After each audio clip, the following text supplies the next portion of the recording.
a continuar después de esas pequeñas vacaciones que ustedes tuvieron, descansando, rico, ¿verdad? Vamos a tener nuestra segunda clase de teología bíblica. Y yo quisiera que antes de que iniciáramos pudiéramos recordar algunas cosas que vimos, porque hace 15 días que la vimos. Ahora, yo espero que haya servido estos 15 días para que pusiera en práctica aquello que aprendió. Sin embargo, vamos a recordarlo, por si alguno dijo, desde que me fui solo pensé en las vacaciones. Pero vamos a recordar algunas cosas. Hemos hablado de teología bíblica. Yo dije algunas cosas de lo que no era teología bíblica en la clase anterior. ¿Quién recuerda qué cosas dije que no era teología bíblica? No era biblicismo, no es biblicismo, es decir, cuando encontramos a una persona que recita un montón de versículos bíblicos de memoria, ¿es algo bueno o es algo malo?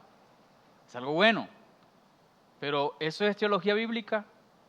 No, pero creo que son de las cosas que se nos vienen a nuestra mente cada vez que se nos habla de esta expresión, teología bíblica. Como que es alguien que se sabe muchos pasajes de la Biblia. Se ha leído la Biblia un montón de veces. Eso no es teología bíblica. Es algo bueno, edifica nuestras vidas, memorizar versículos o pasajes de la Escritura, pero eso no es teología bíblica. ¿Qué otra cosa dijimos que no era teología bíblica? Que no era una denominación. Es decir, no es cierta escuela que interpreta la Biblia de cierta manera. Eso no es teología bíblica. ¿Qué otra cosa también dijimos que no era teología bíblica? Que no es el único tipo de teología. Porque cuando estamos hablando del estudio de la Escritura, hay teología histórica, por ejemplo, hay teología sistemática, que ustedes vieron una parte de eso en el módulo anterior, y tenemos también teología bíblica. ¿Qué otra cosa dijimos acerca de lo que no es teología bíblica? Que no es teología sistemática, pero que tampoco se opone a ella ni compite con ella. De hecho, se complementa con la teología sistemática. Yo espero que un ratitico al final de la clase podamos ver algunas cosas de cómo estas dos tienen un enlace, tienen una conexión y la una ayuda a la otra. Entonces, ya recordamos lo que no era teología bíblica. ¿Alguien por ahí se acuerda o puede pensar en alguna manera en la que hablamos acerca de lo que sí es la teología bíblica? ¿Quién recuerda algo? Hablar de la Biblia como si fuera una historia, una forma de leer la Biblia. El autor principal es un autor divino, que es ¿quién? Dios. Y en esa forma, decía el hermano, como una historia. Esa historia, ¿hacia dónde nos lleva? A lo que Cristo hizo, a lo que Él es y también a lo que ha hecho a favor de nosotros, ¿verdad? Yo creo que una manera de nosotros ver, permítame un segundo acá, eso que ustedes acaban de decir es de lo siguiente, haga de cuenta que esa es una cruz, lo que usted haga de cuenta de eso, que es una cruz. Y nosotros estamos hablando de que la Biblia es algo como esto, ¿verdad?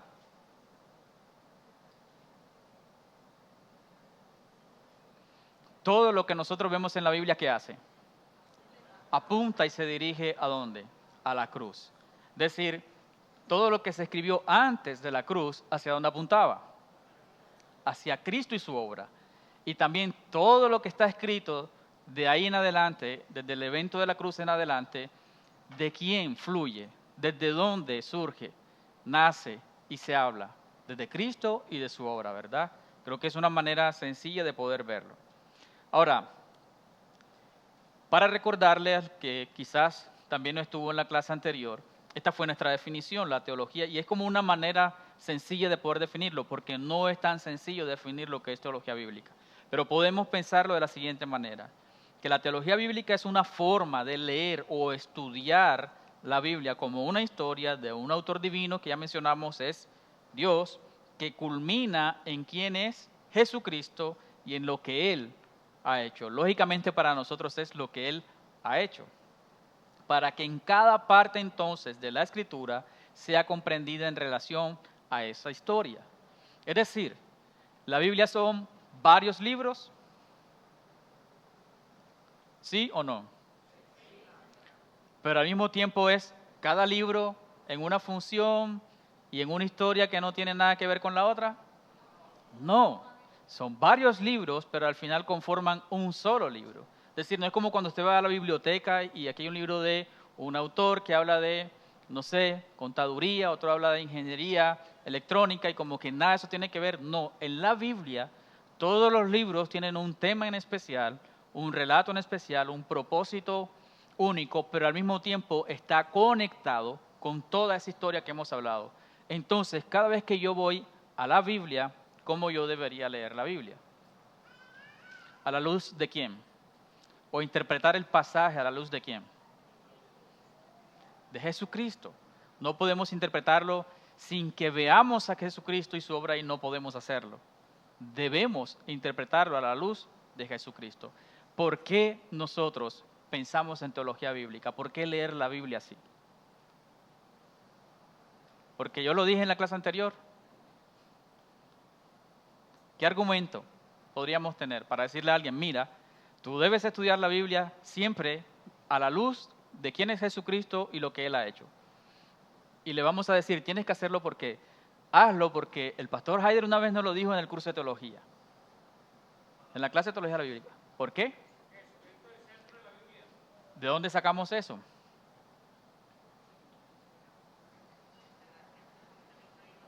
En la clase anterior nosotros estudiamos un pasaje, yo no sé si usted lo recuerda.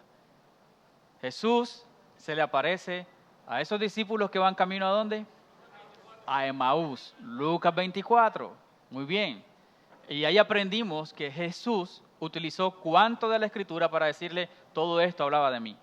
¿Cuánto usó Jesús de la Biblia para decirle todo esto hablaba de mí? La ley, los salmos y los profetas, es decir, todo el Antiguo Testamento. Entonces, si Jesús lo hizo así, ¿por qué hoy sus discípulos hacerlo de una manera distinta? ¿Se trata entonces la Biblia de nosotros los seres humanos? ¿Somos nosotros el centro de atención de este libro? No, ¿quién es? Uno solo, Cristo y su obra. Hablamos acerca de la salvación y cómo el libro, todo el libro nos habla de esa obra que Cristo ha hecho para redimir a su pueblo, ¿verdad? Y leímos un pasaje juntos, Efesios capítulo 1, versículos 3 hasta el 14. Y vimos tres declaraciones ahí en ese pasaje, que todo esto al final redunda en una sola cosa, alabanza para la gloria de su gracia. ¿Se acuerda? Entonces nosotros interpretamos así porque al final se trata de la gloria de quién, del ser humano, no, de Cristo mismo. Así que nosotros tenemos un reto bastante interesante. Estoy haciendo como un recorderis, me estoy atendiendo porque yo sé que estuvimos 2 semanas que no nos vimos y seguramente algo se nos ha olvidado. Entonces, si tenemos que interpretarlo así porque el mismo Cristo interpretó así las Escrituras, tenemos un interrogante ahora y es, ¿cómo nosotros podemos hacer eso? Si estamos en pasajes del Antiguo Testamento hablando de muchas cosas que a veces no vemos por ahí a Jesús, de un levita o un personaje que tomó una mujer y la dividió en 12 pedazos porque la habían violado y había muerto, ¿cómo ahí se ve a Jesús? ¿Qué tiene que ver eso con Jesús? Vienen cuestionamientos bastante interesantes, ¿verdad? Entonces, una de las cosas que nosotros dijimos en la clase anterior es que para realizar teología bíblica es necesario abrazar o tomar algunas herramientas que la misma Escritura nos presenta para poder conocer cómo Dios se reveló a sí mismo, ¿dónde? En las Escrituras. Necesitamos entender estas herramientas, conocerlas, y de hecho ya nosotros vimos unas herramientas la semana pasada. Les insistí una y otra vez en la clase anterior que no se trata ahora de que yo les voy a dar a ustedes en esta clase un conocimiento de lo que es teología bíblica. Estamos hablando de que es una disciplina, una manera de estudiar y leer la Biblia a la luz de esa historia de Cristo y su obra. Entonces, yo no les voy a dar un montón de versículos y pasajes para decirles todo esto es teología bíblica, sino que voy a mostrarles herramientas, porque si yo estoy en un pasaje de la Biblia y quiero llegar hasta Jesús, yo quiero ver cómo esto tiene que ver con esa obra redentora de Jesús. Es como si yo voy hacia algún lugar y tomo el GPS y trazo la ruta desde el GPS, ¿verdad? Entonces me dice, por aquí te vas. Pero también cuando yo veo el GPS veo otras calles, otras alternativas y digo, también puedo pasar por aquí, puedo coger por aquí. Y de acuerdo a la configuración que yo le ponga, de hecho, al GPS, él me puede mandar por una ruta o por otra. Entonces, con estas herramientas estamos viendo como rutas que nos van a llevar a ese destino. ¿Cuál? Al Evangelio, a Cristo y a su obra. ¿Cuáles fueron esas herramientas que vimos en la clase anterior? Los pactos, muy bien, las épocas y el canon. Y yo creo que con eso empezamos a entender la dinámica, ¿verdad? ¿Cómo los pactos, en dónde terminaron? ¿En cuál pacto? En el nuevo pacto. ¿Un pacto de obras o de gracia? Un pacto de gracia. Y vimos cómo esos pactos nos iban ampliando la revelación de hacia dónde Dios iba a llevar a cabo su plan. Y terminamos en el nuevo pacto. Y cómo esos pactos aportaban algo de revelación a ese nuevo pacto. Y a través de las épocas también vimos cómo, entendiendo en qué época se encuentra la narrativa del texto que yo tengo, y luego yo viendo desde acá como un lector todas las épocas, cómo se ven en la Biblia, puedo decir, yo sé en qué época está. Si estamos hablando de Abraham, entonces no estamos hablando de la época en que iban camino a la tierra prometida. Estamos hablando de Dios haciendo el llamado a un hombre que él eligió para de él levantar un pueblo y a través de ese pueblo bendecir a todas las demás naciones. Y vemos a Abraham caminando con un hijo, luego de que no tenía, ahora tiene un hijo, entonces vemos a Dios trabajando ahí en una época. Pero luego viene Moisés en el Éxodo y tenemos otra época. Entonces, entender las épocas nos ayuda a entender por qué están sucediendo las cosas que suceden en el pasaje que yo estoy leyendo o estudiando. Entonces, las épocas, conocerlas, nos sirven. Y también hablamos de otra cosa, del canon. ¿Qué dijimos a través del canon? ¿Cómo podemos hacer teología bíblica? ¿Por qué el canon? ¿A qué nos referimos cuando hablamos del canon? ¿Quién recuerda? ¿Cómo? Ajá. Pero ¿qué dijimos acerca del canon? ¿Cómo el canon nos ayuda a hacer teología bíblica? ¿De qué manera nos ayuda el canon? Cuando hablamos del canon, en la clase anterior hablamos de que debemos conocer no solamente el Nuevo Testamento, sino que también debemos conocer el Antiguo Testamento, porque sin el Antiguo yo no puedo entender claramente lo que dice el Nuevo. Y tuvimos algunos pasajes específicos, por ejemplo, como en el Nuevo Testamento se nos habla del segundo Adán en Cristo, de que también la iglesia es el templo, de que varias cosas referentes a la iglesia y a Cristo, pero con un lenguaje de cosas y personajes que estaban ¿dónde? En el Antiguo Testamento. Y dijimos, ¿cómo puedo entonces entender esto aquí en el Nuevo si no conozco ni siquiera el Antiguo, que es ese templo? Entonces, yo recuerdo que en ese momento les puse una ilustración y era que era necesario los dos. Y se los puse en términos del tocadisco, ¿se acuerdan? De cómo el tocadisco es una agujita, y se pone allí un disco y esa agujita empieza a moverse en el disco y ¿qué se genera? Una canción. Que así mismo nosotros cuando aprendemos a movernos en los dos cánones, ¿cuál es la canción que fluye? El Evangelio, Cristo y su obra. Porque todo al final va a apuntar hacia allá. Cristo mismo lo dijo, entonces no va a ser algo imposible. Así es que se interpreta la Escritura. Entonces, hablamos de los pactos, de las épocas y del canon.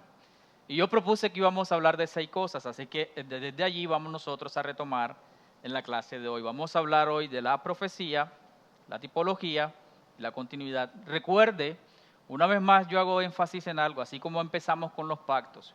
Mi propósito hoy no es que ustedes se vayan expertos en cómo somos un mejor profeta. De hecho, no voy a hablar del ministerio profético. Ustedes lo van a estudiar a lo largo de la Biblia. Así que no voy a estar enfocándome en eso. Pero sí vamos a ir viendo cómo funciona en la Biblia y cómo fue usado por Dios para traer su revelación. Entonces vamos a hablar de la profecía, la tipología y la continuidad en la Biblia. Entonces, hablemos de lo primero, la profecía. Y lo primero que debemos tener en cuenta es que Dios en su palabra hace promesas. ¿Hace o no hace? Y todas sus promesas son de bendición. Todas sus promesas son de bendición. No hay amén ya. La primera vez hubo amén, pero ahora no. Dios en su palabra ha prometido bendiciones, pero también ha prometido juicio. ¿Es o no es una verdad? Es una verdad. Dios promete bendiciones, pero también promete juicio. En toda la Escritura lo vemos, en toda la Escritura. Y Dios, lo más interesante de esto es que Dios es ¿qué? Fiel. ¿Qué quiere decir? Que Dios cumple lo que dice o lo que promete. Es decir, que Dios es fiel para cumplir las palabras o las promesas de bendición, pero también las promesas de ¿qué? De juicio. Nosotros no tenemos que pelear con eso, mis hermanos. Todo eso hace parte de la revelación de su plan. ¿Acaso no ha prometido Dios una vida eterna para aquel que cree en Él y la nueva Jerusalén para aquellos que confían en su obra redentora? Pero también no promete Dios mismo y Cristo mismo rechinar de dientes, lago de fuego y azufre, muerte eterna para todos aquellos que se niegan a creer en Él. No nos habla de la Biblia en el libro Apocalipsis del cumplimiento de las dos cosas, de vida eterna para unos y de juicio eterno para otros. Entonces, Dios va a cumplir las dos cosas, porque Dios siempre promete bendición, pero también promete ¿qué? Juicio. Y las dos cosas Él es fiel para cumplirlo. Si hay una que Él promete y no la cumple, entonces nosotros podemos decir, ese Dios no es fiel. Si decimos que Dios promete juicio, pero no lo cumple, ¿cómo vamos a estar seguros de que lo que promete de bendición lo va a cumplir? Si no es un Dios fiel. Gracias a Dios que es fiel. Y nosotros confiamos en sus promesas de bendición si hemos creído en Él. Pero nos preocupamos si no somos parte de aquellos que hemos creído en Él. Porque no nos aguardan promesas de bendición, sino promesas de juicio. Entonces Dios es fiel en cumplir esas palabras. Por lo tanto, muchas promesas, ustedes estuvieron en una clase de hermenéutica, en uno de los módulos anteriores, y allí se explicó algo, estoy casi seguro de eso, de que se hablaba acerca de que en las profecías que se ven en la Biblia, no siempre tenemos un solo cumplimiento de esa promesa o de esa profecía, sino que tenemos promesas o profecías que se dan en diferentes escalas o en diferente tiempo de cumplimiento, ¿verdad? ¿Usted recuerda esa clase? Yo estoy casi seguro que usted la vio. Entonces, esas promesas, podemos decir de que algunas ya se han cumplido a lo largo de la historia, pero otras todavía están, ¿qué? En proceso de ser cumplidas. Pero cada promesa que Dios ha hecho se va a cumplir. Entonces, estoy diciendo estas cosas porque nosotros tenemos que entender lo siguiente, mis hermanos.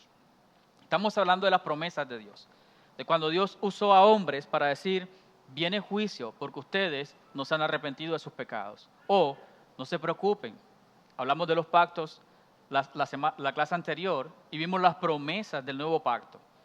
Llegará un tiempo en donde Dios le daré a mi pueblo un nuevo corazón y mi ley estará escrita en sus corazones, ya no en tablas para que la lean, sino en sus corazones para que las obedezcan. Entonces, vemos esas promesas de Dios. Y Dios nunca levanta una promesa porque hoy se levantó y dijo, hoy quiero bendecir al pueblo de Israel. Se me ocurre una promesa por ahí. Israel, tú necesitas un rey. Tú vas a prometer un día un rey ya para que dejes de molestar con tanta pedidera de rey. Un día habrá uno que ya durará para siempre. Y se le ocurrió a Dios allí como que establecer esa promesa. Y al día siguiente se levanta con otra promesa. Una promesa de juicio. Como no te has arrepentido, hoy estoy desaburrido. Viene juicio sobre ti. No, Dios no se levanta así y Dios no obra así. Cada una de las promesas que nosotros vemos que Dios establece en su palabra tenían o eran parte de un plan ya establecido.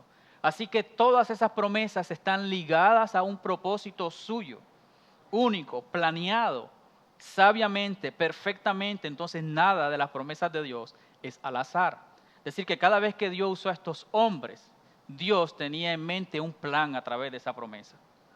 Cada vez que Dios levantó un hombre en ese ministerio profético, esa promesa o esa profecía que Él daba tenía un propósito. Y que ese propósito tenemos que verlo de la siguiente manera, tal vez nos ayuda. Era como una semillita que va creciendo, porque estamos hablando de que la profecía a veces tiene varios cumplimientos, ¿verdad? Entonces la semillita va creciendo y va creciendo hasta el día que, ¡prum!, ya dio su mayor fruto, su mayor logro. Así funciona la profecía. Entonces, Dios no es como que cualquier profecía que salga de repente salió, no. En su plan divino, todas esas promesas tenían una línea recta y todo eso apuntaba a un solo lugar, a Cristo y su obra redentora. a través de la cual Él rescataría, salvaría a su pueblo, pero también usaría el cumplimiento de esas promesas de bendición para unos, para un día ejecutar el juicio que ha prometido a otros por causa de que le han rechazado. Entonces, todas sus promesas tienen un propósito en la Escritura. A través de entonces de esas promesas nosotros podemos hacer teología bíblica. Y es lo que quiero que veamos hoy. En pocas palabras, la historia no es un patrón repetitivo, un ciclo infinito de sucesos que Dios pone allí. No, es una línea recta que se dirige a una parte específica, la salvación plena en Cristo y todo lo que en ello significa, que les acabo de mostrar en la flechita. Entonces, las promesas de Dios o las profecías van a tener múltiples horizontes de cumplimiento, pero cada cumplimiento no solo se produce más tarde en el tiempo, sino que también que tiene mayor importancia, mayor revelación, mayor cumplimiento de lo que Dios está llevando a cabo en su plan. Entonces tiene importancia histórica, pero también teológica. Así que a través de esa promesa nosotros podemos hacer teología bíblica. Y esos diversos cumplimientos nos ayudan a ver cómo el patrón de las promesas de Dios se desarrolla y cómo el plan de Dios, esto es lo que nos ayuda a ver, progresa. A través del cumplimiento de ellas va progresando el plan de Dios. Entonces, nuevamente, esas profecías, esas promesas de Dios a través de estos hombres en la Biblia no eran algo al azar. Y eso nos ayuda a entender este ministerio. Dios los usaba para traer una promesa que se cumpliría en varias temporadas, pero también que traería revelación y aporte al progreso del plan de Dios. Por ejemplo, la promesa que Dios le da a Abraham en Génesis capítulo 12. Voy a leer para ustedes este pasaje. Génesis 12 del 1 al 7 voy a leer. Présteme mucha atención. Dice, y el Señor dijo a Abraham, vete de tu tierra, de entre tus parientes y de la casa de tu padre, a la tierra que yo te mostraré. Haré de ti una gran nación y te bendeciré. Engrandeceré tu nombre y serás bendición. Bendeciré a los que te bendigan y al que te maldiga, maldeciré. En ti serían benditas todas las familias de la tierra. Entonces Abraham se fue tal como el Señor le había dicho, y Lot se fue con él. Abraham tenía 75 años cuando salió de Aram. Abraham tomó a Sarai, su mujer, y a Lot, su sobrino, y todas las posesiones que ellos habían acumulado y las personas que habían adquirido en Aram, y salieron para ir a la tierra de Canaán. Y a la tierra de Canaán llegaron. Abraham atravesó el país hasta el lugar de Siquem, hasta la encima de More. Los cananeos habitaban entonces esa tierra. El Señor se apareció a Abraham y le dijo, a tu descendencia daré esta tierra. Entonces Abraham edificó ahí un altar al Señor que se le había aparecido. Entonces vemos que Dios le promete a Abraham una gran descendencia, ¿verdad? Que haría de él una gran nación y que en él serían benditas todas las familias o las naciones de la tierra. Pero también le promete una tierra a esa nación que él le está prometiendo. Entonces vamos a observar, voy a hacer un recorrido muy rápido aquí de cómo se cumple esa promesa. Vaya prestando más atención. Se cumple primero con el nacimiento milagroso de Isaac. ¿Por qué milagroso? Que conocen la historia. Su esposa era estéril, no podía tener hijos. Y cuando el Señor le dice que va a tener un hijo, Él dice, o que le va a cumplir esta promesa de que hará de él una gran nación, que no podría contarla, así como no puede contar las estrellas ni la arena del mar. Y Él dice, pero si yo tengo es un siervo que no, ni siquiera es hijo mío, y es el que va a heredar mis cosas. Pero Dios le dice, te equivocas, te voy a dar un hijo y en un año vas a tener un hijo. Es decir, que es un nacimiento milagroso. Y luego de tener a este hijo Isaac, ¿ya vino una gran nación para Abraham? ¿Qué dicen ustedes? ¿Cuántas multitudes tuvo más de hijos Abraham?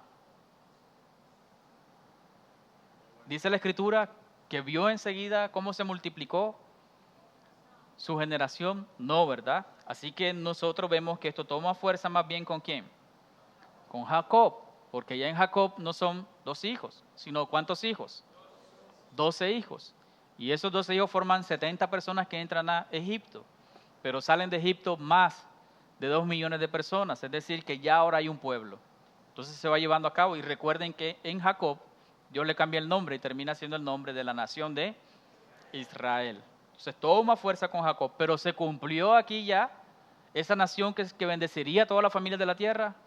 Se cumplió ya esa promesa, pero hay un cumplimiento, ¿verdad? No todo, pero hay un cumplimiento. Ahora, en la era de Moisés, Israel, descendientes de Jacob y de Abraham, viene a ser constituida como una nación santa para él. Así le llama a él, ¿verdad? Ustedes serán nación santa para mí. Pero en el tiempo de Moisés, ¿está en la tierra que Dios le prometió, en donde estaba Abraham? No, ¿verdad? Así que no hay un cumplimiento todavía ahí completo. Pero luego vemos la historia del pueblo en el libro de Josué y entran a la tierra prometida. Así que vemos cumplimiento de el pueblo llegando a la tierra que Dios le prometió. Ahora ellos entran, conquistan, pero ya se convirtieron allí en la promesa que Dios dijo de una nación que en ella Dios va a bendecir a todas las naciones de la tierra. ¿Se cumple ya todo ahí? No. Y luego seguimos avanzando en la historia y vienen los reyes y tenemos un rey, Salomón. Y vemos a las naciones siendo bendecidas por Salomón por su sabiduría. Vemos algo de paz entre naciones en ese tiempo. Pero ¿es bendecida toda la tierra como Dios había prometido? No, pero vemos parte del cumplimiento. Si vamos viendo, fíjense que cuando empezamos esta promesa, tenemos a un hombre que recibe la promesa de un hijo. Pero la promesa no era solo un hijo, ¿era qué? Una gran nación. A medida que va avanzando, se va viendo el progreso en el cumplimiento. Porque luego vemos a Isaac teniendo 2 hijos, pero ya uno de esos hijos que tiene una gran familia. Y luego pasan los años y ya no es solo una gran familia, es una muy grande familia, al punto que el gran imperio de la época, Egipto, dice, son más que nosotros. Entonces piensen eso. Se va cumpliendo y progresando lo que Dios ha dicho. Llegamos a la tierra prometida y ahora hemos llegado aquí. Ahora hay un rey en esa nación, es decir, hay un reinado que Dios ha establecido aquí, pero no se ha cumplido todo tal cual como Dios ha dicho. Pero vamos ahora al Nuevo Testamento para ir más rápido y encontramos a Pablo escribiendo en la carta a los Gálatas y a la iglesia en Roma también, que la verdadera descendencia prometida no era Isaac, tampoco Jacob, tampoco Salomón, sino ¿quién? Jesús. Y a través de la fe en él, todo el género humano es que bendecido al convertirse en hijos de Abraham. Eso es lo que dice Pablo a la iglesia en Gálatas. Y él le dice que la verdadera descendencia de Abraham son los que vienen por medio de la fe en Cristo. Entonces, es una familia o una nación que espiritual. Primera de Pedro dice, pero ustedes son linaje escogido, hablando a la iglesia ahora. Ya no está hablando al pueblo de Israel. Está hablando a la iglesia Pedro y dice, pero ustedes son linaje escogido, real sacerdocio, nación santa, pueblo adquirido para posesión de Dios, a fin de que anuncien las virtudes de aquel que los llamó de las tinieblas a su luz admirable. Se extiende entonces en sus límites geográficos hasta los confines de la tierra. Entonces fíjense a dónde nos va apuntando esa promesa y cómo va progresando en el cumplimiento. Ahora, la nación de Israel, a través de ella no fueron benditas todas las naciones en sí mismas, pero a través de la iglesia sí están siendo bendecidas todas las naciones. Y nosotros somos un ejemplo de ello.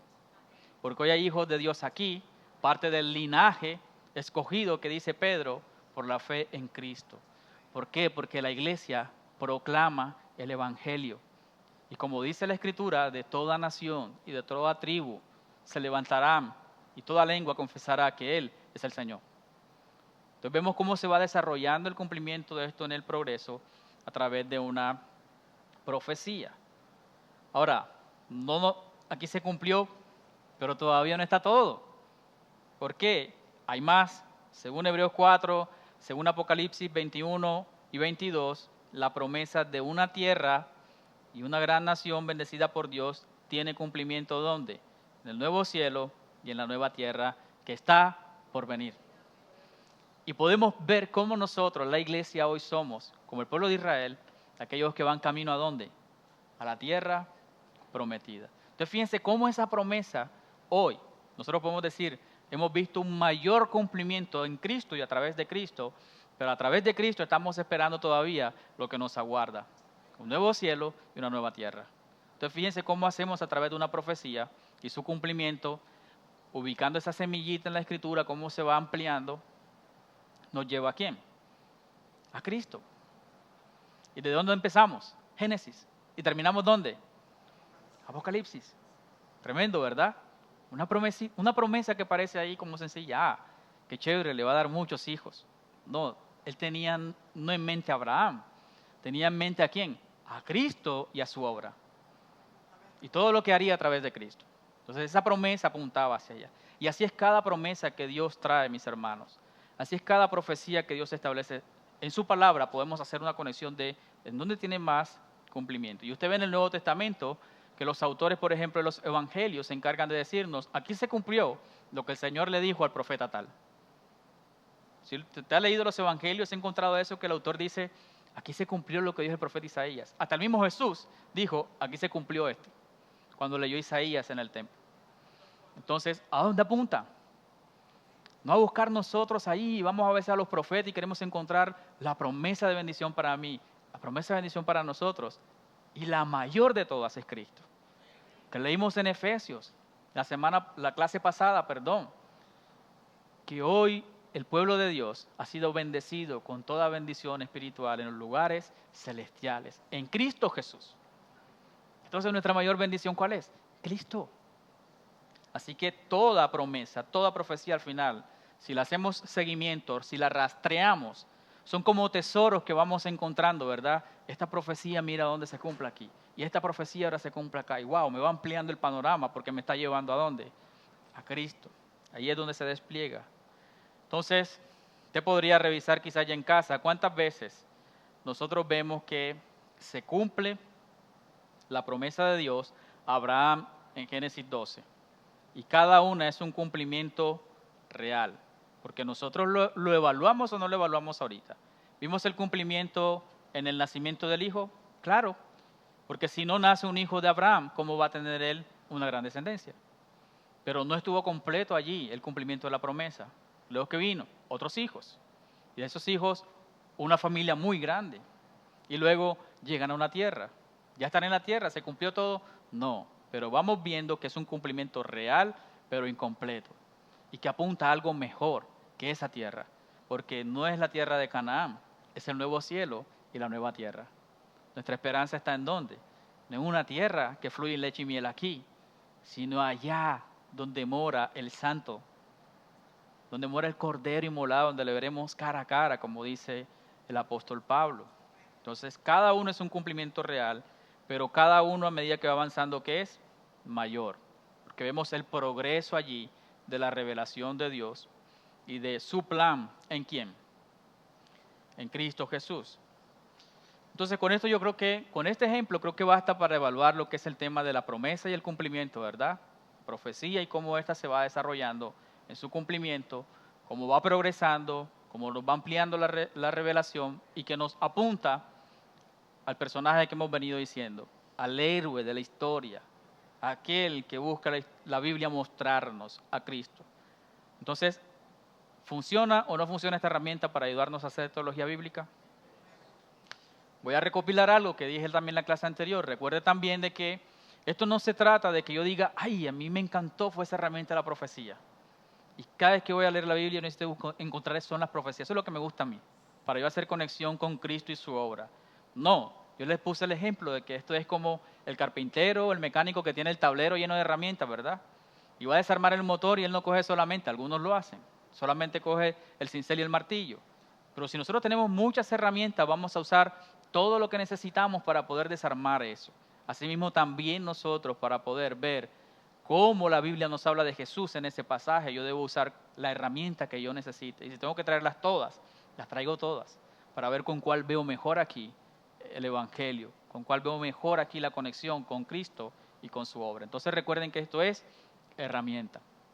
Esto no es para que usted se sorprenda y diga, wow, listo, la clase hoy fue de Abraham y el cumplimiento de la promesa de Dios a él. No, es ver cómo funciona la herramienta de la profecía para poder conectarnos con Cristo y su obra. Eso es lo que yo espero que usted pueda ver. Si no vio eso, me voy yo preocupado aquí. Entonces vamos a pasar a otra herramienta. Nuevamente, herramienta. Tipología. Présteme mucha atención a esto. Mis hermanos, Dios providencialmente, y quiero aquí definir lo que es providencia de Dios, para que podamos entender de qué voy a hablar. Providencia de Dios es como Dios soberanamente organiza todos los eventos, movimientos, en toda la atmósfera, en toda la historia del universo, para llevar a cabo sus propósitos. Es decir, Dios hace que todo funcione según sus propósitos. Todo el universo, Él lo usa para llevar a cabo su plan, su propósito. Entonces, Dios providencialmente ordena los eventos y las vidas de individuos para prefigurar, es decir, como para darnos una imagen antes de algo que va a ser más adelante. Nuevamente, Dios providencialmente ordena, es decir, Él hace que funcionen así algunos eventos de la historia y también la vida de ciertas personas en ciertos momentos para prefigurar lo que está por venir. Es decir, a través de ese evento histórico o de ese personaje histórico en cierto aspecto, Él nos quiere anunciar algo que Él va a hacer en el futuro. Eso es tipología. Como a través de un evento o de un individuo, Dios nos va a mostrar algo que será en el futuro. Entonces, estas personas y eventos nos sirven como analogías históricas que corresponden a ese cumplimiento futuro. Y en el lenguaje bíblico esto se conoce como tipo. Entonces yo voy a estar hablando aquí de tipo y antitipo, y a veces como que esa terminología uno lo confunde. Piensen nada más en lo siguiente. El tipo es aquello que va a prefigurar antes, lo que va a anunciar lo que está por venir. Y el antitipo es en donde está el cumplimiento de ese tipo. Entonces, si yo hablo del tipo y del antitipo, cuando hable acerca de Jesús, Jesús será el tipo o el antitipo. El antitipo, en donde se cumplen las cosas. Entonces, esto es tipología. Es como un simbolismo con una referencia prospectiva, es decir, que apunta hacia adelante en la realización en una época posterior. Verlo muy claramente en la Escritura en Romanos capítulo 5, en donde Pablo va a explicar las bendiciones de la obediencia de Cristo y utiliza a Adán como un patrón o tipo de Cristo. Miren lo que dice Romanos 5, desde el 12 hasta el 19. Yo voy a ir leyendo. Dice, por lo tanto, tal como el pecado entró en el mundo por medio de ¿qué? De un hombre. ¿De quién está hablando entonces? De Adán. Dice, y por medio del pecado, la muerte, así también la muerte se extendió ¿a cuántos? Es decir, que Abraham fue el único pecador en la historia. ¿Qué pasa con los bebés que están naciendo hoy? ¿Cómo serán? ¿O cómo nacen? ¿Siendo qué? Pecadores. Esto lo estudió ahorita en el primer módulo de teología sistemática. Entonces se extendió a todos los hombres, porque todos pecaron.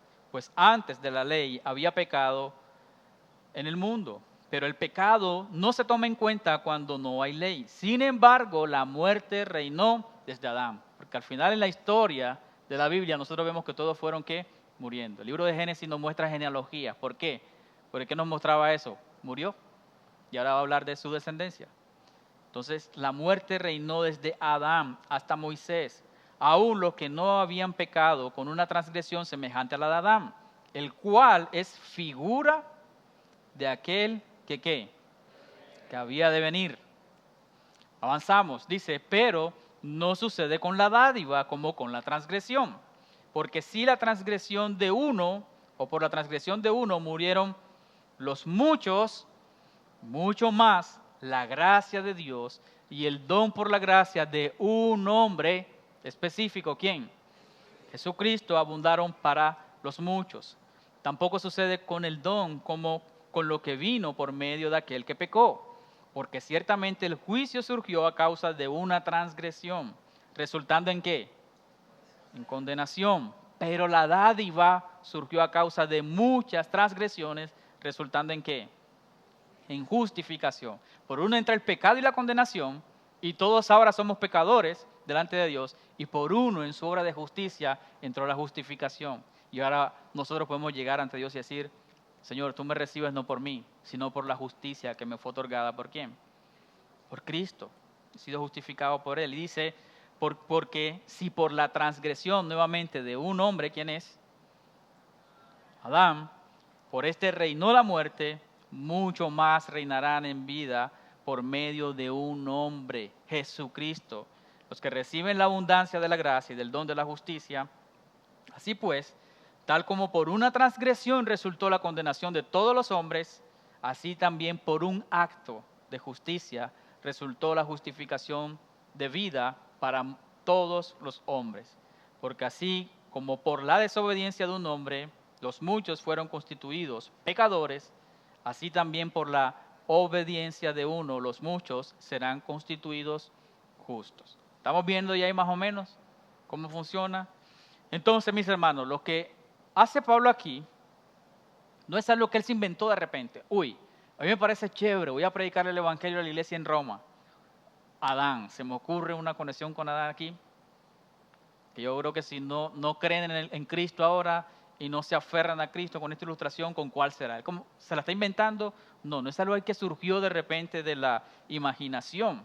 Pablo encuentra que Dios había que ordenado todo desde el principio, como lo hablamos ahorita. Dios, en su providencia, ordena eventos de la historia y personajes históricos para prefigurar y para mostrarnos algo que apunta hacia el futuro. Entonces, lo que encuentra Pablo es que Dios había ordenado todo desde el principio para presentar esta realidad plena ¿en quién? En Cristo Jesús. Así como Adán, y es lo que nos está diciendo, así como Adán representó a toda la humanidad, porque es lo que nos está mostrando Romanos, que hace Adán. Es el único hombre ahí y él peca. Y como él pecó, todos los demás que dice Dios, expulsados del jardín, destituidos de la gloria de Dios, dice Pablo. Es decir, todos los hombres ahora, por causa de aquel que los representaba, son juzgados igual y tienen la maldición que le establecí a Adán. Viene la muerte y viene el juicio sobre Adán por causa de su pecado. Entonces él representó a toda la humanidad, ¿o no la representó?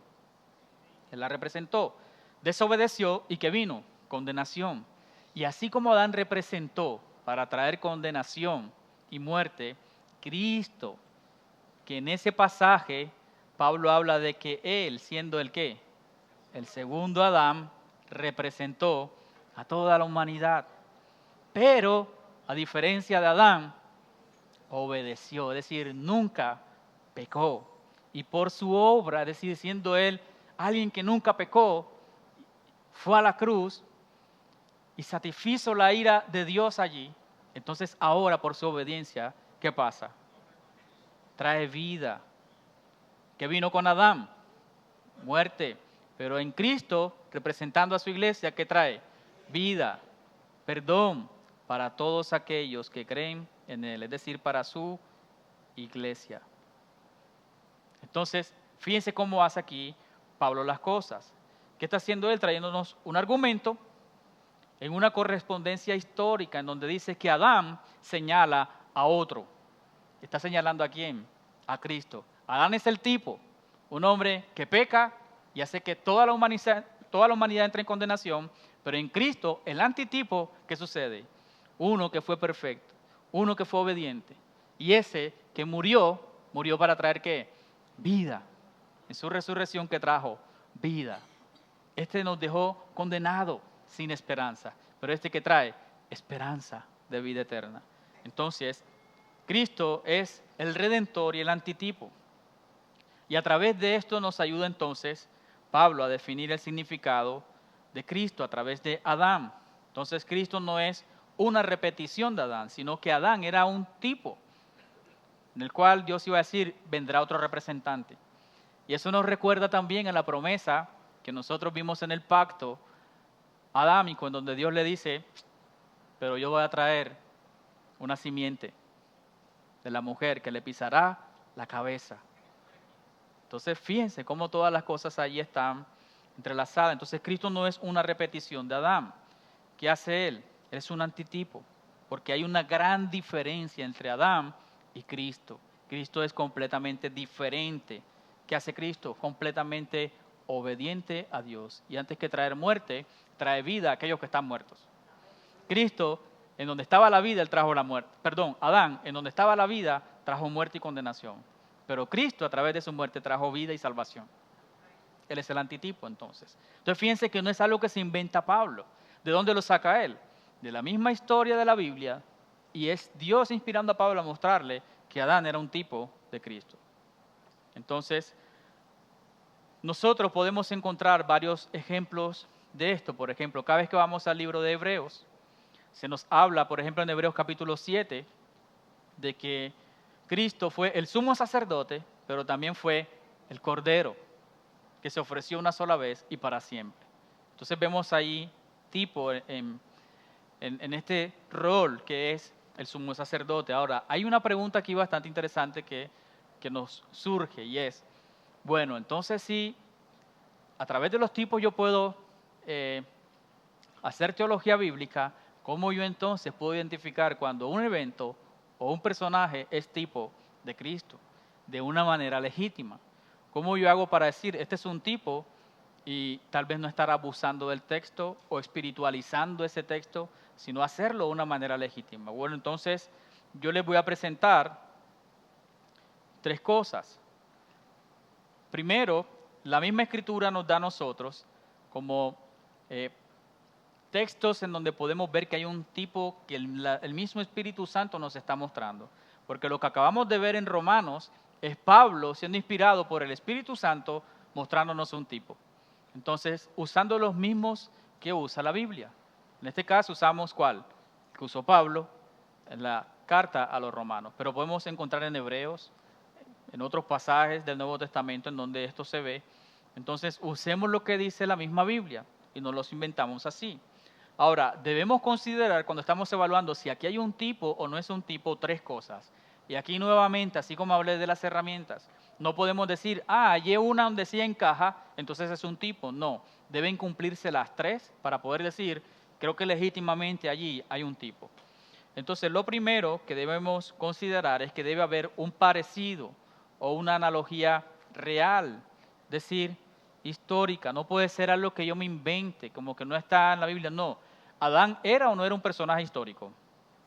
Claro, Pablo está hablando de que fue un personaje histórico. Mismo Cristo habla de que fue un personaje histórico. Los autores del Nuevo Testamento lo ven como un personaje histórico. Entonces, es esencial esto, mis hermanos. Debe ser una analogía real, histórica y esencial entre el tipo y el antitipo. Es decir, tiene que haber algo allí con lo cual Dios lo dejó como propósito para mostrarnos la esencia de algo. En este caso vimos que por uno entró la muerte y la condenación, y por otro que entró la vida y el perdón de pecados. Entonces es esencial. Ejemplo, el rey David fue el ungido de Dios sobre su pueblo en el Antiguo Testamento, es decir, el ungido de Dios sobre el pueblo de Israel, y en Jesús vemos que Él es el Rey de Reyes, ungido por Dios sobre todo su pueblo, y ya no solamente de Israel, sino de una iglesia que está a nivel universal. No solamente de ellos, al final es el Rey del universo, pero es el Rey especialmente de su pueblo, de su iglesia. Entonces, si vemos cómo hay allí un tipo.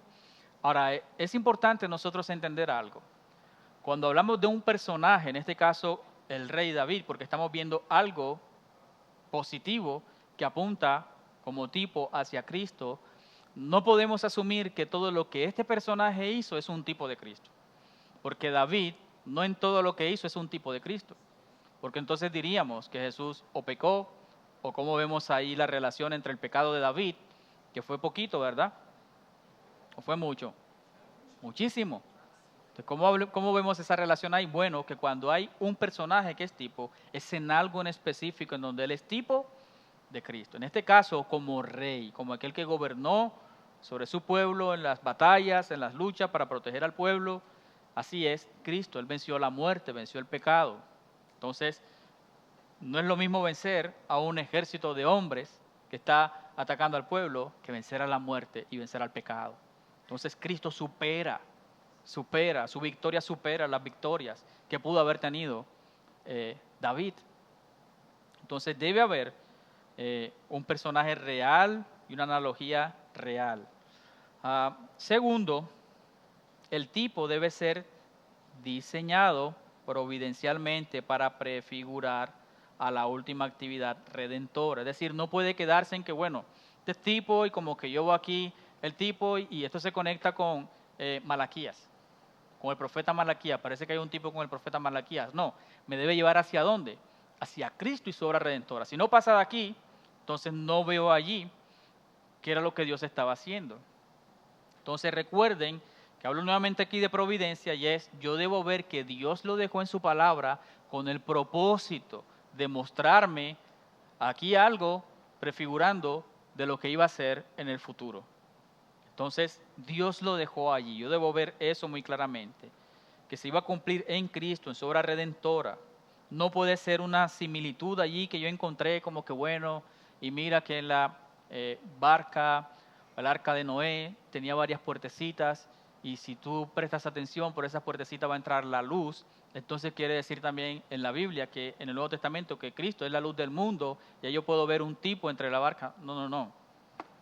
No es simplemente una similitud de cosas, debe haber algo en donde veamos claramente que Dios lo dejó para prefigurar allá. Entonces ya vimos la primera, debe ser histórico, real, debe también ser claro de que Dios lo dejó para prefigurar allí, no que es algo accidental, sino que está claramente viéndose una analogía dejada por Dios. Un ejemplo también equivocado de esto es la burra de Balaam. ¿Quiénes conocen la historia de la burra de Balaam?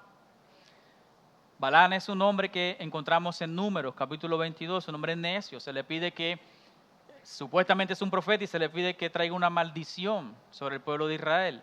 Y él dice, voy a consultar al Señor. Se ve como aparente piadoso. Dios le dice, no lo hagas. Si tú lo maldices, te vas a meter en problema conmigo. Estoy parafraseando aquí. Y este hombre otra vez le dicen que traiga la maldición y él como que, voy a consultar otra vez con Dios como quien dice, para ver si ahora sí me autoriza. Y Dios le dice, ve, no como el que lo autoriza, sino como que le dice, ve para ver qué te va a pasar. Y mientras este hombre va camino a traer esa maldición sobre el pueblo de Israel, la burra en la que va le habla.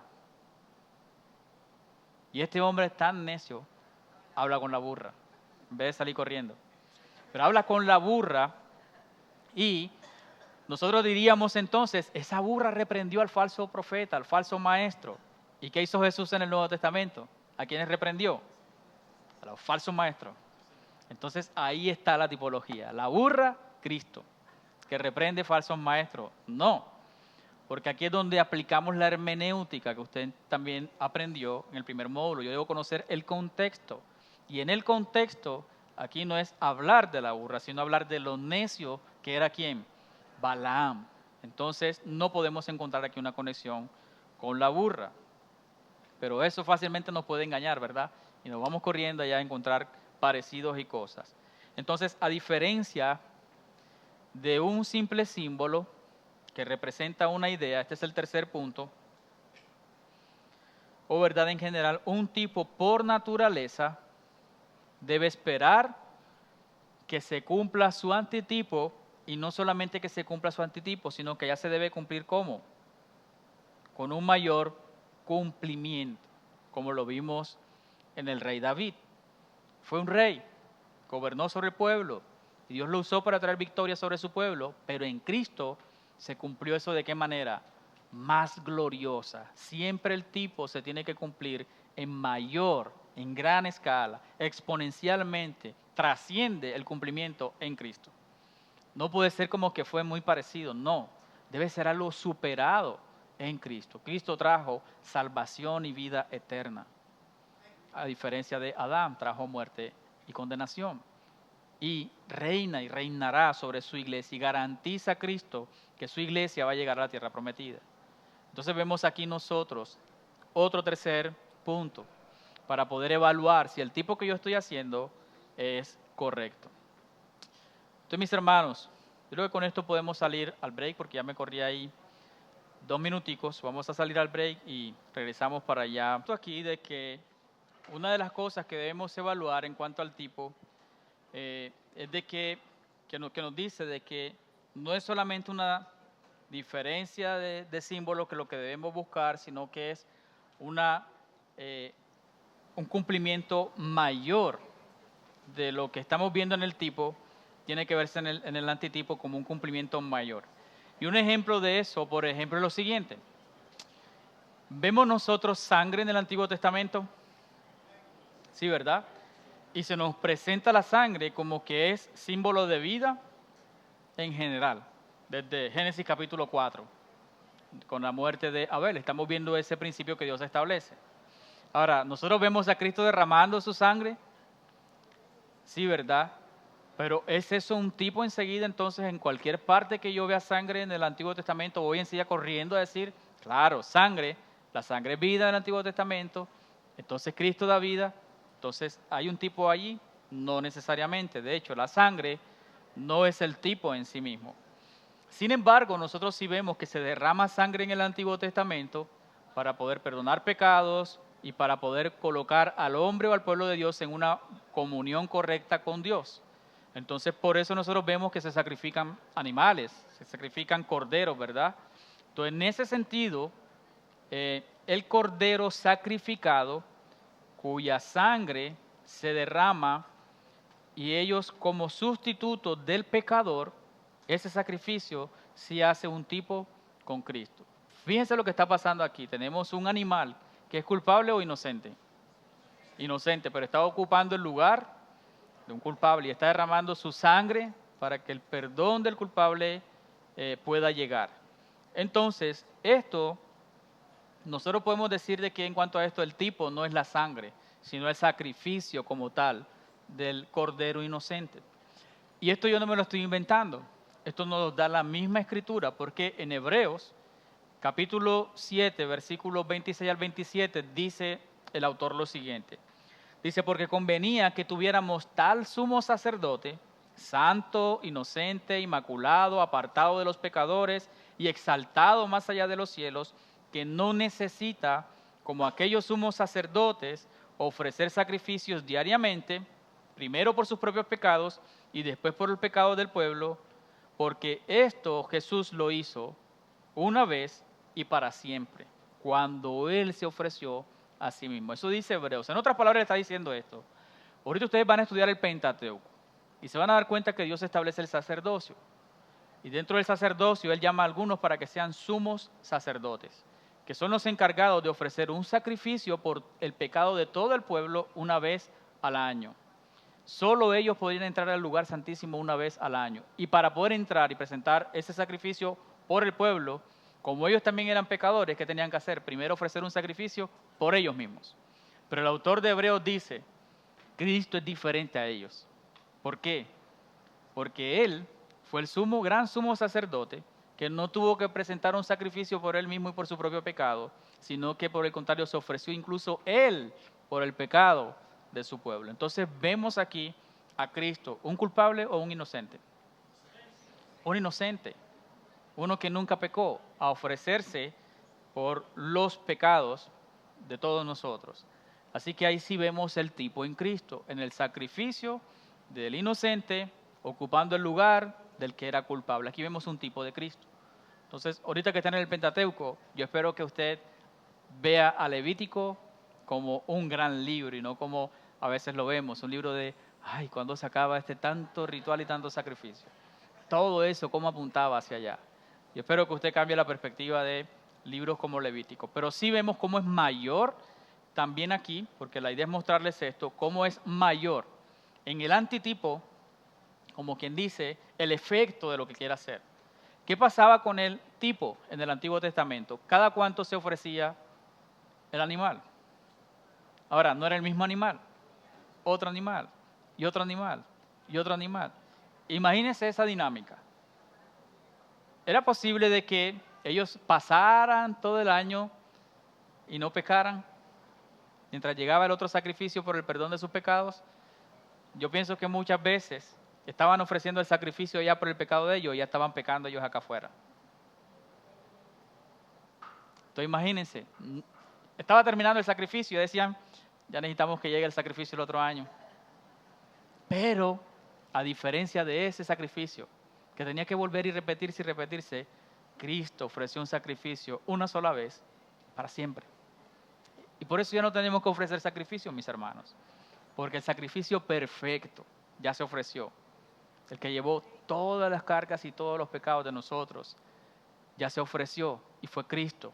Tremendo que el autor de Hebreos habla aquí en este pasaje de Hebreos 7, 26 al 27, de que Cristo es el sumo sacerdote, pero también es el Cordero. Fíjese cómo vemos allí, tanto al sacerdote como al Cordero haciéndonos tipo de Cristo. El sacerdote mediaba entre Dios y el pueblo, y Cristo aquí medió una sola vez para siempre. El sacerdote tenía que ir cada año, incluso iba con una cuerda para ver si él no estaba preparado, tal cual como decía la ley, para entrar allí a ofrecer ese sacrificio. Moría, tenían que jalarlo, porque ¿quién podría entrar a sacarlo? Pero Cristo no, murió y resucitó.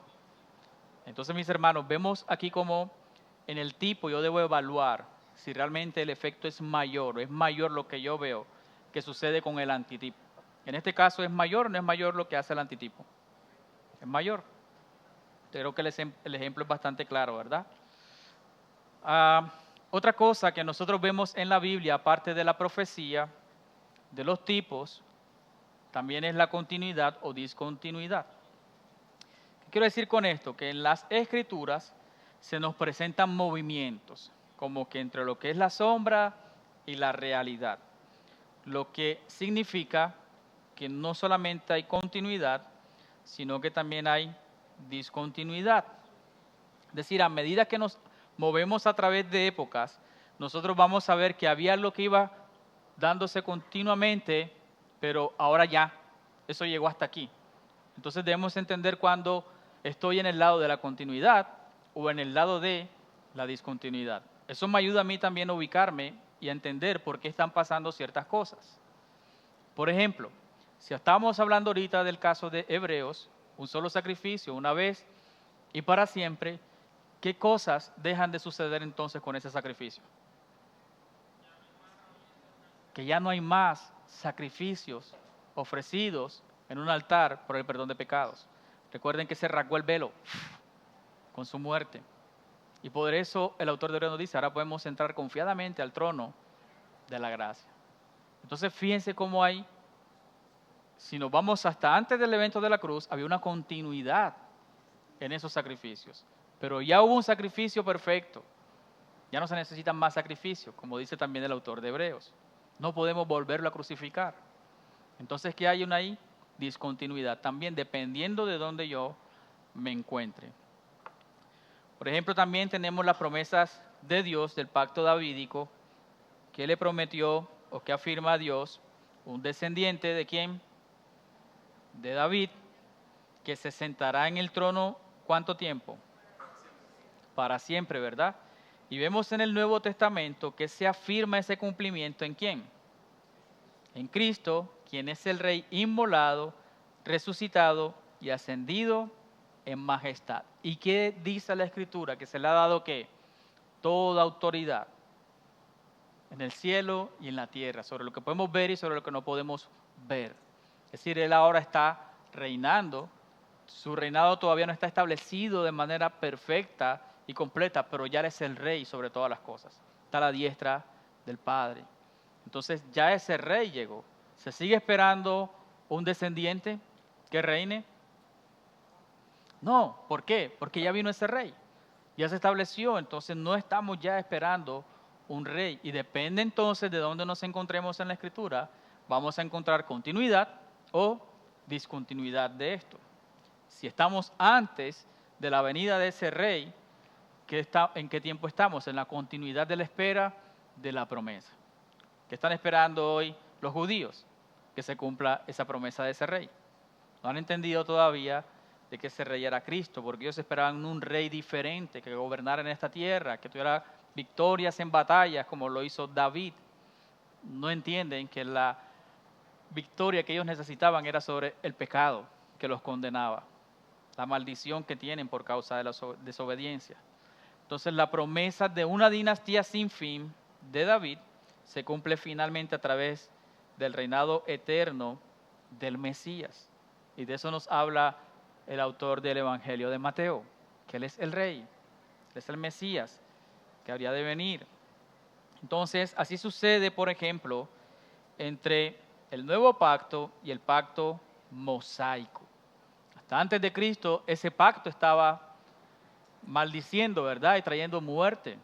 Porque ¿qué dice? Aquel que no cumpla, ya, ¿qué le aguarda? ¿La maldición o la bendición? La maldición. Entonces, hay una diferencia muy grande entre el nuevo pacto y ese pacto mosaico. ¿Cómo es el nuevo pacto? ¿Un pacto de qué? De gracia, no es de obras como lo es el pacto mosaico. Además de que es un pacto de gracia, es un pacto que regenera, como lo estudiamos en la clase anterior. Regenera es que cambia el corazón, que nos da un nuevo nacimiento. Ahora somos nuevas criaturas, ya no amamos el pecado como antes y odiamos a Dios como antes, sino que ahora amamos a Dios y odiamos el pecado, es decir, nos regenera. En vez de matarnos, porque hacia dónde nos llevaba el pacto de obras, hacia la muerte, porque no podemos cumplirlo. Es un pacto que se establece a través del nacimiento espiritual, en lugar de un nacimiento natural. Recuerden que se hablaba de los descendientes de Abraham, pero aquí dice no, la Escritura, en el nuevo pacto son los que son descendientes espirituales, aquellos que por la fe ahora son parte del linaje que Dios había establecido. Entonces sí vemos cómo hay continuidad y discontinuidad, y entender esto en donde yo me estoy ubicando en la Escritura, de que hay discontinuidad es importante para yo interpretar el pasaje, y también es una manera de poder entender al final hacia dónde voy a llegar. ¿Sí estoy transmitiéndole la idea a mis hermanos? ¿Sí me estoy haciendo entender con esto? Entonces, identificar esto es una herramienta también muy valiosa para poder interpretar a la luz de la gran historia de la Biblia el pasaje que yo estoy interpretando. Entonces, con esto yo creo que tenemos herramientas. Tal vez yo le invito a que no se quede solamente con esto acerca de lo que es teología bíblica. Yo le dije que le voy a presentar herramientas, se las he presentado muy resumidas. Yo le invito a que si usted ha entendido de que no deberíamos tener otra manera, otro lente con el cual interpretar la Biblia, que la Biblia no se trata de simple moralismo en donde yo voy a un manual de urbanidades a buscar cuál es la norma que rige, o sea, cómo me comporto de esta manera o de otra. Sí, la Biblia nos habla de eso, pero de eso no se trata, no es el fin propio de la Escritura, sino que el fin propio es Cristo y su obra redentora. Entonces, si yo entiendo que ya ese es el lente con el cual debo interpretarla, yo le invito a que usted entonces desarrolle hábitos diarios de estudio en donde ponga en práctica estas herramientas y que no se quede solo con esto. Hay muchos recursos que usted puede buscar, más enseñanzas, más estudios acerca de lo que es teología bíblica, libros, que vuelvo a decirle, no es que le van a dar la información ya para que usted la tenga, sino que le van a ayudar a desarrollar en su estudio de la Biblia una teología bíblica. Darle continuidad a este curso, porque usted ahorita va a empezar a estudiar Panorama, ya después de esta clase van a empezar a estudiar Génesis, y van a estudiar el Pentateuco, que es el módulo en el que se encuentran ahora, y ver ese panorama van a ayudarle a usted a entender más la Biblia, sobre todo ahora en esta parte de lo que es Antiguo Testamento, y usted va a poder utilizar el canon para hacer teología bíblica. ¿Se acuerda? Además, en cada libro nosotros vamos a tratar, dentro de ese panorama, de mostrarles cómo cada libro nos puede llevar hacia allá, hacia Jesús. Además de eso, nosotros le hemos presentado esta herramienta, pero también hay otras herramientas, como lo que es temas teológicos, como por ejemplo el sacerdocio, que ahorita lo veíamos en Hebreos. Y con esto aprovecho para invitarle también a que si ya entendió, ya es consciente de esta necesidad, de ponerse este lente de la teología bíblica para interpretar la Biblia, aproveche recursos como la conferencia que viene dentro de pronto. ¿Usted escuchó el título? ¿Qué dice? ¿Cómo se llama la conferencia? Teología bíblica ¿del qué? Del tabernáculo. Es decir, cómo a través del tabernáculo usted puede ver en la Biblia una conexión con Cristo y su obra redentora. Entonces es una manera de hacer teología bíblica. Entonces yo espero que usted aproveche esa conferencia. ¿Qué día es? Para ver si la tienen presente. 15 de julio. Entonces aproveche, participe, estudie allí y vea cómo en la Escritura se hace teología bíblica a través del tabernáculo. Va a ser muy importante también, justo en este tiempo que usted va a estar estudiando el Pentateuco. Entonces, mis hermanos, yo le invito a que no vea esto simplemente como, ay, qué información tan chévere que hemos visto, sino que usted vaya a su estudio diario, semanal, a que si usted va a enseñar la Biblia, si usted va a aconsejar, recuerde que la Biblia no se trata de simples normas morales. La moralidad fluye como una respuesta del Evangelio, pero no es en sí el Evangelio. Nosotros respondemos en obediencia gracias a lo que Cristo hizo por nosotros. Entonces, a través de esa obra redentora somos impulsados a la obediencia, pero no debemos buscar simplemente en la obediencia. La Biblia dice no mienta mi hermano, porque si usted miente se va para el infierno, que los mentirosos no entran al reino de los cielos. Para, ¿cómo la mentira puede combatirse como una respuesta del Evangelio? Si a través de la verdad hemos sido salvados, porque la verdad es Cristo, el que fue a la cruz, y a través de Él encontramos perdón de todo ese pecado, hermanos, si Cristo mismo murió por ti, ¿cómo tú puedes vivir una vida de mentira? Estamos llamados a vivir en la verdad, que gracias a su sacrificio tú has sido redimido. ¿Por qué vivir de esa manera? Pero ya es una respuesta. No es simplemente lo que la Biblia nos dice, haz esto o haz esto otro, sí nos va a decir, pero como una respuesta a lo que ya Él ha hecho por nosotros. Muy rápidamente, entonces, mis hermanos, yo les voy a hablar de la relación que hay entre la teología bíblica y la teología sistemática. ¿Por qué? Pienso que es importante que usted no solamente lo entienda, sino que lo vea a lo largo también del estudio, aquí en este curso de panorama bíblico, porque nosotros vamos a estar viendo las dos, o ustedes van a estar viendo las dos cosas. A través del panorama usted va a ir viendo teología bíblica de cada libro, pero también va a ir viendo en algunos módulos específicos teología sistemática que le van a ayudar. Entonces yo quiero que usted entienda hoy un poquito de cómo se relacionan y por qué eso es importante para usted. Entonces, muy rápidamente, por definición, ya ustedes tuvieron un día una introducción a teología sistemática, pero para aquí retomar algunas cosas, la teología sistemática es el intento de resumir de manera ordenada y comprensiva todo lo que la Biblia tiene que decir sobre cualquier tema. Es decir, que en otras palabras, la teología sistemática busca darnos la visión de la Biblia o del mundo de la Biblia, es decir, ponernos la visión bíblica a través de doctrinas en nuestra mente. Y por eso nosotros tratamos de responder con la teología sistemática cosas como, o preguntas como, ¿quién es Dios? ¿Quiénes somos nosotros? Pregunto, ¿algunas de esas preguntas ya ustedes la vieron? ¿Quién es Dios? ¿Quiénes somos nosotros? ¿La vieron o no la vieron? Están callados hoy. Es decir, que ustedes ya vieron parte de lo que es teología sistemática, de dónde venimos, hacia dónde vamos, etcétera. A través de la teología sistemática, ¿qué hace? Toma toda la Biblia y nos dice qué dice la Biblia acerca de eso. Nos pone en orden, de manera detallada, específica. Entonces, la teología sistemática busca formular temas, resumirlos, organizarlos en formas de doctrinas precisas y exactas. ¿Por qué? Porque esto nos ayuda a nosotros, hermanos, a definir esa frontera entre lo que es la verdad y lo que es el error. Que muy fácilmente nosotros caemos en cosas equivocadamente, en aplicaciones equivocadas de la Biblia porque no conocemos esto. Entonces fíjense cómo es importante esto. Muchas personas hoy enseñan de que estudiar la Biblia, eso es perjudicial para el creyente, porque la letra mata, en un mal entendimiento de ese texto. Muy mal entendimiento de ese texto. Nunca en la Escritura se dice de que alguien está en peligro por estudiar la Biblia. Todo lo contrario. Si en nosotros mora el Espíritu Santo, la misma Escritura nos dice que Él nos guiará a toda verdad. Es decir, que está relacionado el Espíritu Santo en llevarnos a la Biblia, a la palabra de Dios. El Señor resalta en el libro de Hechos a los bereanos, personas que iban a estudiar sus Biblias. Entonces nunca es perjudicial para el creyente estudiar la Biblia. Todo lo contrario, yo necesito estudiar la Biblia para no caer en el error, sino para mantenerme en una enseñanza saludable, para no caer en la herejía. Entonces, queda claro que la teología sistemática no solamente se trata de resumen generales y de doctrinas precisas y detalladas, sino que ¿qué pasa si usted entiende bien la doctrina de manera precisa como está en la Biblia? ¿Cómo será su obediencia?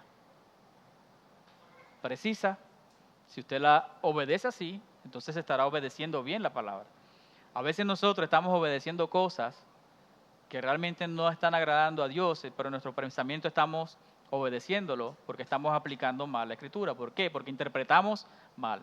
Si interpretamos mal, aplicamos mal la Escritura. Entonces necesitamos entenderla bien y la teología sistemática nos ayuda mucho a entender más precisamente las doctrinas.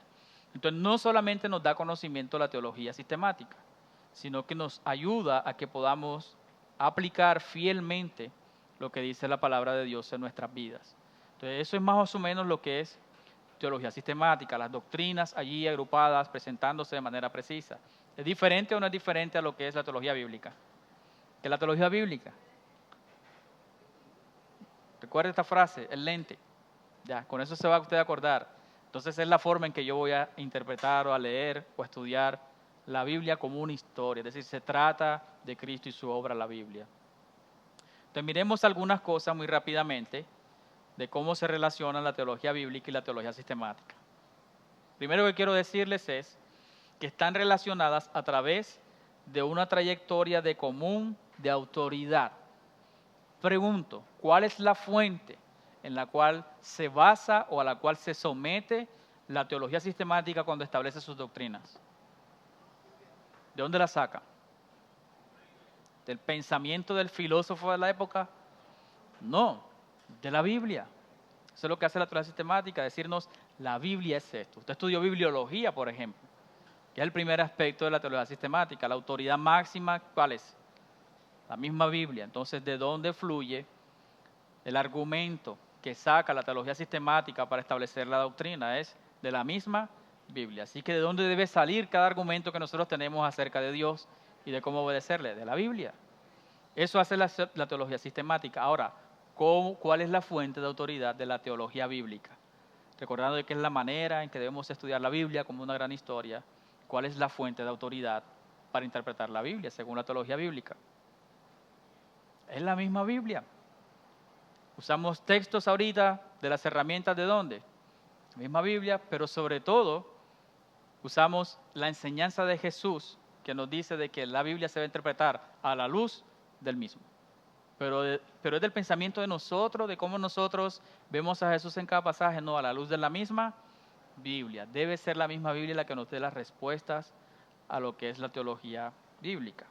Entonces, queda claro que están relacionadas en la fuente de autoridad, de donde cada una fluye, la doctrina y su entendimiento. Tanto la teología bíblica como la teología sistemática, ¿cuál es su fuente de autoridad? La Biblia. Y están relacionadas también a través de la trayectoria de uso final.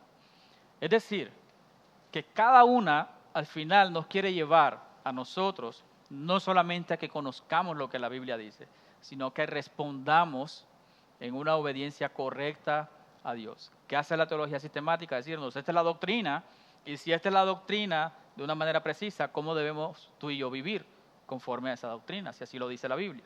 No conforme yo creo. Que a veces nosotros estamos viviendo como en la época de los jueces. A mí no me parece. Bueno, a Dios sí le parece. Si a Dios le parece, ¿qué debemos hacer nosotros? Es así y punto. ¿Hasta dónde llega la discusión? Hasta que vemos lo que Dios dice. Si Dios dice, se acabó. Se acabó, mi hermano. Entonces, las dos están ligadas en esa trayectoria de uso final, porque también la teología bíblica, que busca darnos un buen uso o llegar a lo que Dios espera que nosotros hagamos, pero no como buscando normas. Entonces, cada uno está apuntando a que podamos darle gloria. Recuerden que en la teología bíblica vimos un pasaje muy claro. Efesios capítulo 1, versículos 3 al 14. Vimos ahí cómo en todo el plan de Dios, en el transcurrir del tiempo, pasado, presente y futuro, dice que todo es para alabanza de su gloria. Entonces, cuando nosotros vemos a Cristo, nos asombramos con su evangelio, podemos ver la teología sistemática, podemos ver la palabra de Dios, podemos ver cada doctrina y decir, allí está mi autoridad y yo voy a vivir para ese Salvador. Porque todo se trata de la gloria de Él, no la mía. Entonces las dos se relacionan, mis hermanos, en el uso final que tienen. Y es cómo deben transformar, deben informar todos nuestros pensamientos, acciones, decisiones, todo lo que hacemos como iglesia, como creyentes, como padres, como hijos, como trabajadores, todo al final debe fluir desde el mismo lugar. Entonces, nosotros podemos decir lo siguiente, que no podemos tener teología sistemática sin tener teología bíblica. Es decir, los que basen teología sistemática necesitan teología bíblica. Porque si no entienden de qué se trata la Biblia, ¿cómo van a sacar una doctrina precisa y correcta? Pero al mismo tiempo la teología bíblica necesita también de la teología sistemática para entender las grandes doctrinas de Dios. La teología bíblica es la manera de cómo leemos la Biblia y la teología sistemática es la manera en cómo la historia de la Biblia se muestra como normativa en nuestras vidas. Es decir, una es la historia de la Biblia y la otra es la visión del mundo bíblico. No podemos separar la una de la otra. Por eso usted y yo nos vamos a estar viendo seguramente, pero sobre todo vamos a estar estudiando con cada uno de los profesores que usted tenga, algunas veces panorama y conexiones de teología bíblica en cada libro, pero también tendrá módulos de teología sistemática, porque necesitamos entender todas estas cosas. Entonces esto yo lo hago, mis hermanos, con un ánimo hoy, de que ojalá usted pueda aprovechar este curso, de que ojalá usted pueda mantenerse. ¿Va a ser fácil? No, nos aguarda todavía un tiempo extenso, ¿verdad? Pero yo sé que van a haber razones de fuerza mayor por las que un día usted no pueda venir, pero esfuércese por venir, por cumplir, por leer los libros. Usted ahorita va a empezar Pentateuco y usted tiene una responsabilidad, ¿cuál es? Leer el libro. Pastor, yo lo leí cuando me convertí, fue el primer libro, Génesis. Hace 15 años, no, lo tienen que leer para venir preparado a la clase. Y yo le doy un consejo, aprovecho ahora para decirle, venga a la clase con el libro leído, pero recuerde que hay libros más extensos que otros. Hay libros que los vamos a ver en una sola clase. Y si usted no lo leyó el primero y ya a la otra clase es el otro libro, que también es de 40 capítulos, empezó usted a quedarse con la lectura. Y resulta que viene sin la lectura del libro y cuando se le habla aquí de cómo hay teología bíblica en el libro, usted no entendió. O usted se va diciendo, lo que dijo el pastor. El pastor dijo que ahí se ve a Jesús, ahí se ve. Pero si usted viene con la lectura del libro, usted puede decir, oh, sí, está ahí. O puede decir, pastor, yo no veo eso ahí. Y tal vez nos pueda ayudar a decir, no, eso es incorrecto. Pero va a ser de provecho para usted si usted cumple con las responsabilidades que tiene. Entonces yo le animo a perseverar, a ser juicioso con sus responsabilidades, mis hermanos, para que Dios pueda usar todo esto que estamos haciendo aquí para su gloria, para que nuestras vidas sean transformadas, para que podamos vivir para Él, así crecer a semejanza de su Hijo y darle gloria a aquel que es digno. Amén. Entonces, mis hermanos, con eso terminamos por el día de hoy. Que el Señor les bendiga y recuerden venir con la lectura. También inscribirse a la conferencia. El Señor les bendiga.